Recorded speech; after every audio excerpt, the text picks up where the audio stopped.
Hey guys, and welcome to my channel. So in this video I will show you guys how to reset your iPhone 11 or iPhone 11 Max Pro. So you'll just open your phone, go to settings, go to general, see it, go to general, and then you want to scroll down to reset. After that, it will give you these options, so you will have to choose whether you just want to reset all settings, or you want to erase the content in the setting completely, or you just want to reset the networks if you have a bad connectivity or things like that.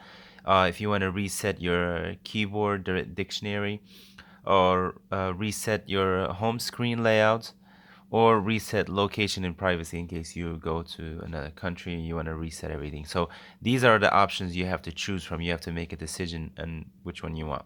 So if you like to sell the phone or something, you want to get rid of everything on your phone, you will have to select this option here, which is the erase all content. So the iPhone will give you this warning. It will say this will delete all media and data and reset all settings. So you select erase iPhone, right? And then it'll give you the option again. You select it again and it'll automatically start resetting and erasing everything off your new iPhone in case you want to sell it. So, but be careful. Before you do this, you'll have to go and back up any information or pictures, anything, because this will erase it completely.